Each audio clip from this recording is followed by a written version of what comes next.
Does your cactus get gross black spots like this? Do the tips start aborting and you don't really know why?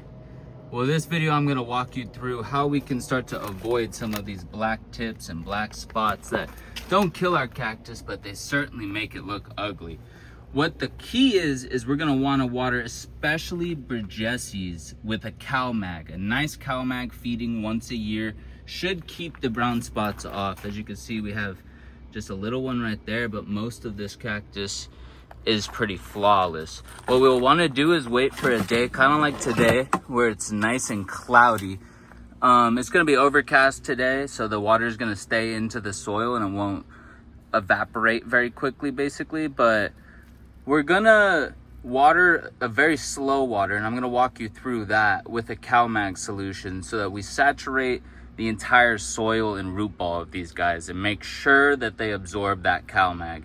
And I guarantee you'll stop seeing all those black spots. So why don't you come with me today? It's a beautiful time here in Arizona, and let's get to feeding and watering about 500 cactus. So it's worth noting that this advice will apply to any kind of nutrients, so that we're going to be using CalMag for this video specifically, even nitrogen nutrients this applies. First, you're going to want to fill up the water before you add the nutrients. It's very important that we fill this water all the way up. And then we're going to use the same recommendation that whatever brand nutrients you're using. Look up their recommendations. This one is 1 teaspoon per gallon, and I'm filling up 25 gallons. But I'm always using less than what they recommend. Don't use the same ratio, just use a little bit less than what they would usually recommend. Now, pH can matter when you're feeding cactus. Normal plants usually like it about 5 to 6 pH. And cacti like that too, but they're usually a little more forgiving, I find. So I don't usually pH strip the water after. I'll usually just let it ride, and I have not really had any issues myself. The other important thing is, once you've added these nutrients in, like you see me here in the video, mix it up well, either with water or with a stick, and let that sit for 15 to 30 minutes before you water anything. Now that the water is sat for 30 minutes, I'm going to dunk a gallon in there and slowly water all of these guys. You're going to see I barely add any water first. I'm just going to get the soil wet, honestly, at the beginning. And then I'm going to come back after I watered like 50 of them. So I'm going to let that sit for 15 minutes, kind of let it moisten up. And then I'll come back and hit it with another little round of watering. I'm going to show you why we're going to do that here in this next clip. So this is why we're going to try to pour it slowly. If you see I do it too fast, it kind of just clogs up right there. And then look, it starts running out the bottom. Now, it could hold way more water than this. Most of this is actually dry. The water's just clinging to the sides of the pot and just rushing down to the bottom. So we're really just wasting all of that nutrients. I barely poured any of that in there, and it's just wasted. Watch, if I pour it back, you can see it's just immediately streaming right out the bottom. This is what we're trying to avoid. This is why we're gonna water slow and steady, about 3 to 4 times, little by little, till the full pot is saturated with our nutrients. All right, it's been about 40 minutes since I watered him last. Let's take a look at this soil. As you can see, there's some dry bits, and then there's like a wet clump right there. So it's definitely dry down there still. We're gonna hit it with its second batch of water, and you'll notice it should retain it a lot better now. So we'll hit it with a nice slope.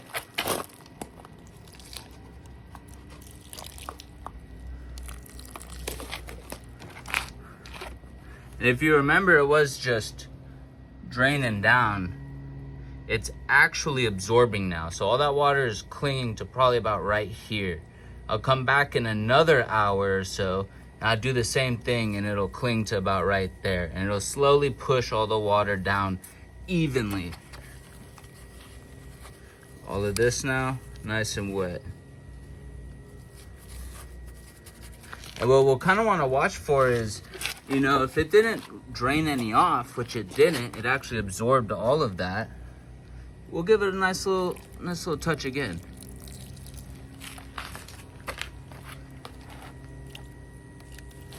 Nothing too major, but you know, it could still absorb a little more if there's nothing running off.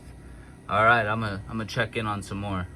So, I mean, as you can see, all this gray wires and stuff right here, that's just all my automatic watering, so I don't have to come hand water these guys every time. Man, I really need to get a automatic feeding system going. That's really kind of the next project. If you guys got any like kind of suggestions on that, please let me know. This hand watering is painful, but at least it makes nice, beautiful growths like that. The other thing is these guys at least drip, kind of similar, nice slow watering. So as you can see, that's just how all of these cactus get nice and beautiful. There's some black spots. Hopefully we can get out. You can see I avoided CalMag on him, but hopefully that'll get corrected with this. Oh yeah, and if you see me watering and you see all these little circles in here, this is actually what's called bird's nest fungus. So as you can see, there's like, it almost looks like it's got bird's nests. And these are actually really, really good for your soil. They're non-poisonous to animals or dogs or anything like that, but they're a composter, so they're gonna naturally break down all of the dead, decaying material inside the soil and make it more bioavailable to the plant. These little egg sacs in them, those are called perennials, and they contain the spores for reproduction. So every time a raindrop hits that, it actually splashes the spores everywhere, which is why you can see it slowly spread to all of the pots around it.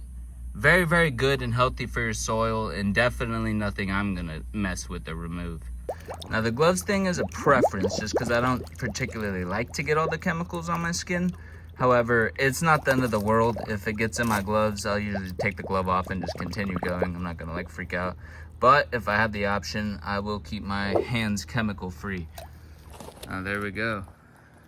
Gotta go hit them again. So now let's talk about feeding cactus that are maybe in the ground. As you could tell, the main theme behind this video has just kind of been slow drip watering the root ball of your cactus. So let's go over some techniques of how we can do that on them in the ground and maybe not tend to it as much. So usually I'll fill up a gallon, kind of like this, of nutrients, and I'll take a needle, a hypodermic needle, and I'll just poke about 4 or 5 holes into the bottom of this. Kind of like so. You can see it's kind of slow dripping like that. Bam, poke that little sucker in there, and it makes like a little spout basically for you. So now, once that's in there, it's gonna start flowing nice and heavily.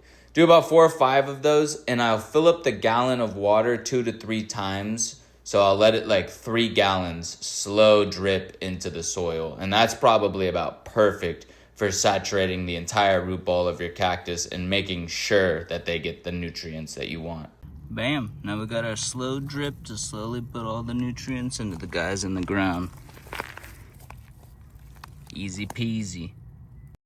And by the time I'm hitting the final feeding, the sun is going down, and that cuts down on all the evaporation of the water, and their roots will stay nice and moist with all that CalMag that I put in the water overnight, maybe within the next 2 nights. If you didn't know, cactus do drink at nighttime. They're not really doing much during the daytime.